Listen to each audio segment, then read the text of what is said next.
Qui con l'unico sceriffo d'Italia, Giancarlo Gentilini, inutile fare presentazioni. No. Sceriffo, abbiamo letto che lei si candiderà a sindaco nella prossima, ci dica cosa l'ha mossa a questa sua nuova decisione? L'apatia che è calata sulla città di Treviso nei confronti di questa amministrazione, che è la peggiore nella storia di Treviso. E quindi, siccome la gente che mi avvicina di giorno e di notte dice: signor sindaco, torni lei, sentiamo la sua mancanza, torni lei, io ho fatto questo lancio che bisogna che sia compatibile con l'età. Ma comunque ho detto anche quale sarebbe stato il mio programma, così a grandi linee. La città deve essere liberata da tutti i vincoli, perché io voglio che i cittadini di tutto il mondo vengano a Treviso di giorno e di notte. Poi la sicurezza, perché io non tollero di vedere questi tutti clandestini di giorno e di notte seduti sui scalini dei monumenti o nei scalini del Duomo. Devono rimanere dentro dove sono alloggiati.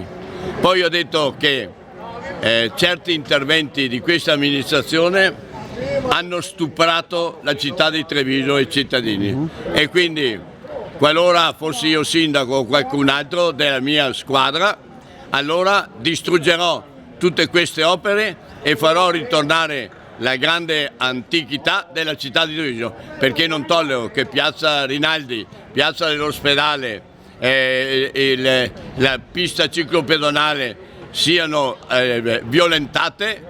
Tutto deve tornare come prima, perché certe piazze hanno 400 anni di vita e bisogna mantenere l'anzianità, e non voglio vedere le aiole che servono soltanto per gli amanti dei cani, a portare i cani a pisciare sulle aiole. Quindi questo è poi la sicurezza massima. Voglio che la gente giri di giorno e di notte tranquilla, senza paura di essere aggredita. Questo è in rottura con la Lega o sempre? No, perché i giornali riportavano. Io ho sempre detto che io sono leghista dal 1990 e il candidato sindaco, sia io sia un altro, deve avere l'avallo della lista Lega e della lista Gentilini, perché Gentilini è la Lega e la Lega è Gentilini.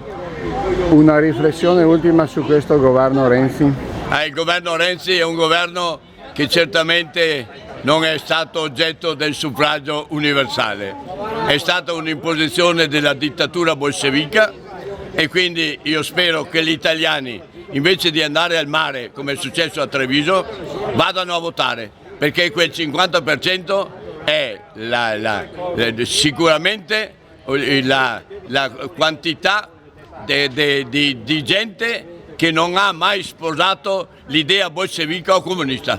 Quindi la destra deve farsi sentire, e se si muove la destra è la fine per la dittatura comunista. Grazie, grazie.